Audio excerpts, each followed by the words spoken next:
Saudara Prabowo Subianto telah melantik 48 menteri dan 56 wakil menteri serta kepala badan. Jumlah wakil menteri lebih banyak dari jumlah menteri karena satu kementerian ada yang memiliki 2 hingga 3 wakil menteri.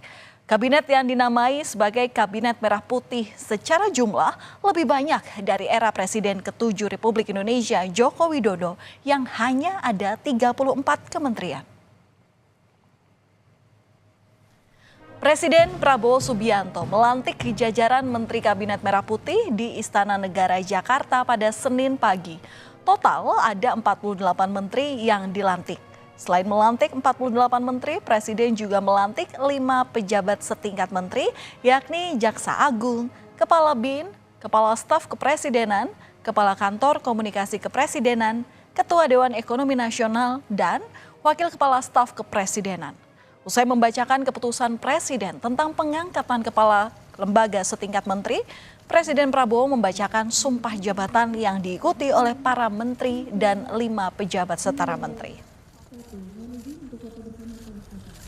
Bahwa saya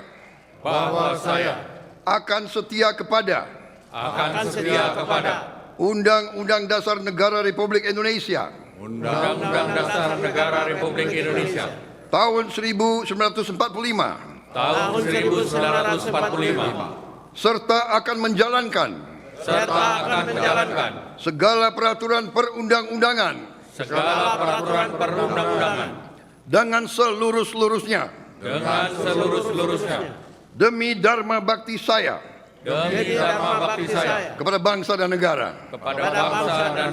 Bahwa saya dalam menjalankan tugas jabatan akan menjunjung tinggi etika jabatan.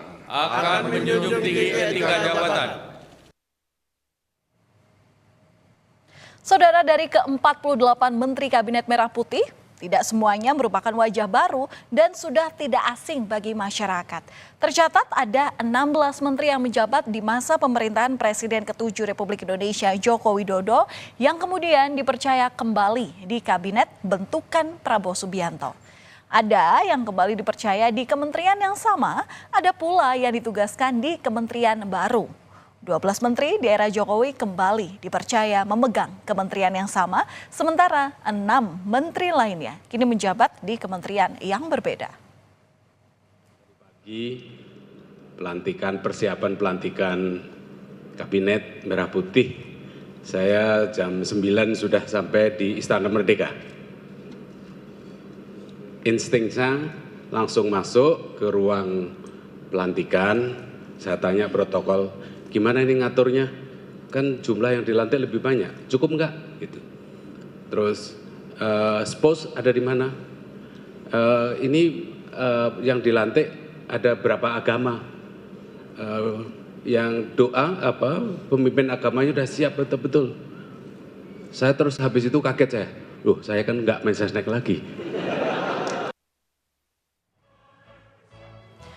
Dalam acara Rapimnas Partai Gerindra 31 Agustus lalu, Prabowo menyebut menteri-menteri pilihan Jokowi adalah orang-orang hebat. Oleh sebab itu, ia berencana untuk menarik sebagian menteri hebat itu ke dalam kabinet pemerintahannya. Memang selain karena berprestasi, sebagian menteri Jokowi menyatakan dukungannya kepada pasangan Prabowo Gibran dalam Pilpres 2024. Itulah yang Prabowo memilih mereka untuk kembali masuk ke dalam kabinet.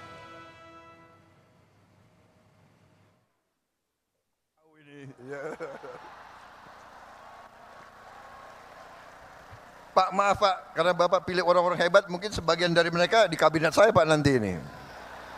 Tapi saya sudah tahu akal kalian. Kalau diajak Pak Jokowi, kami mendahului Pak, kami akan jemput Bapak. Bukan jemput Bapak, dia takut diajak itu. Terjawab sudah, saudara, siapa saja tokoh yang tergabung dalam Kabinet Merah Putih. Bila sebelumnya ada pesohor Raffi Ahmad dan juga Yovie Widianto yang sempat dipanggil ke kediaman Prabowo di Kertanegara, Jakarta, kini saat pelantikan tak ada Raffi maupun Yovie, melainkan Giring Ganesha dan Taufik Hidayat.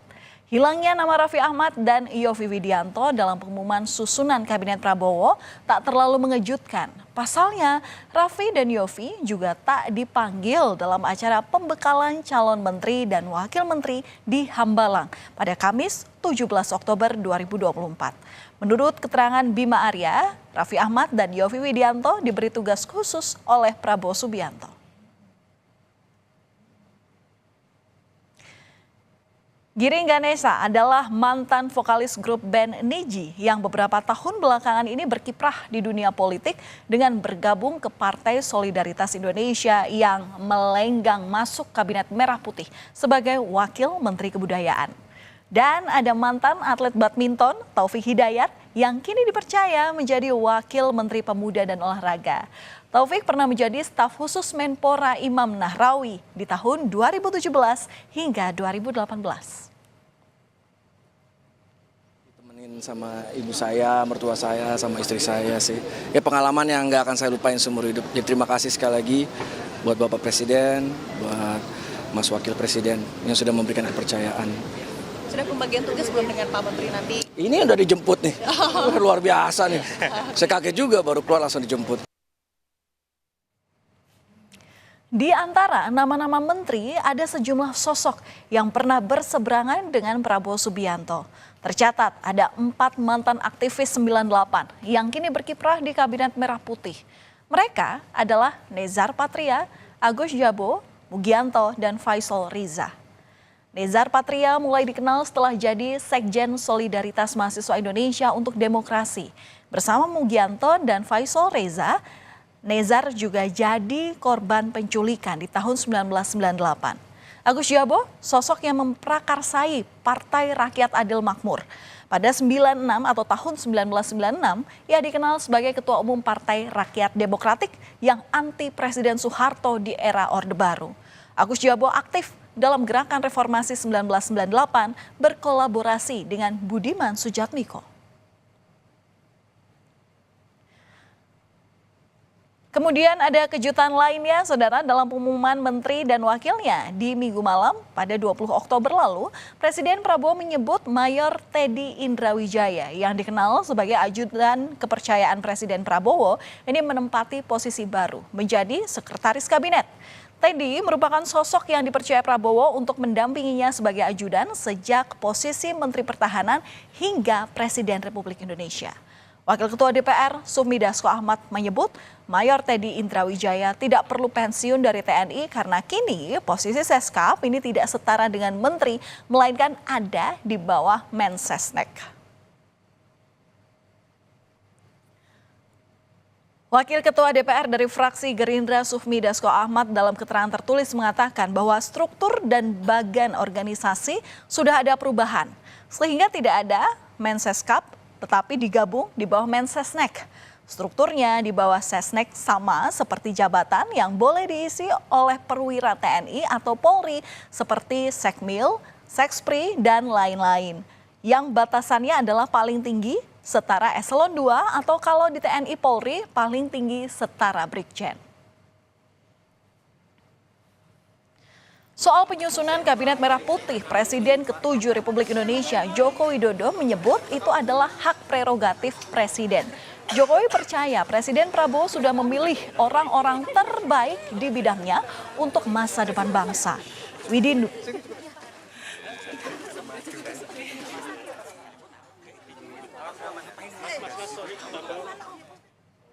Semuanya 100% itu hak prerogatif Presiden.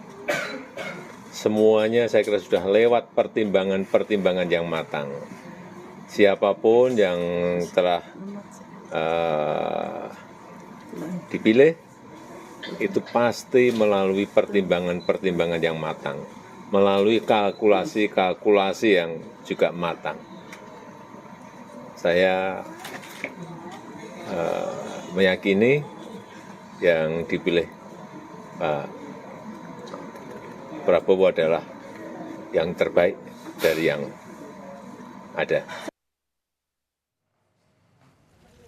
Sementara itu, pengamat politik Universitas Al-Azhar Indonesia Ujang Komarudin menyoroti sejumlah permasalahan yang diharapkan bisa diatasi Kabinet Merah Putih, mulai dari hukum, pemberantasan korupsi, dan masalah ekonomi. Ujang menekankan 100 hari pertama adalah masa krusial untuk melihat kinerja awal para menteri kabinet yang baru. Menjadi instrumen yang penting untuk menjadi PR Pak Prabowo untuk ditegakkan. Sekaligus juga bagaimana pemberantasan korupsi. Lalu bidang ekonomi, tantangannya tidak mudah, sangat berat ya. Bagaimana Pak Prabowo ingin pertumbuhan ekonominya 8%, di tengah-tengah pengangguran yang banyak, di tengah-tengah PHK yang terus bergulir. Oleh karena itu ya kita tunggu apakah mereka mampu atau tidak, kita ukur ya paling tidak dalam 100 hari ke depan. Bisakah menyelesaikan persoalan hukum atau mampukah mereka menyediakan lapangan pekerjaan? Kita tunggu kinerja mereka. Kabinet Merah Putih sudah dibentuk dan diresmikan dengan pelantikan di Istana Kepresidenan Jakarta. Formasi kabinet yang dibentuk merupakan gabungan antara partai politik, para ahli atau profesional, loyalis, dan relawan atau tim sukses saat kontestasi Pilpres lalu. Setidaknya 100 hari ke depan, publik menantikan gebrakan para menteri baru untuk menuntaskan permasalahan seputar hukum dan ekonomi. Selamat bertugas para menteri dan wakilnya di Kabinet Merah Putih.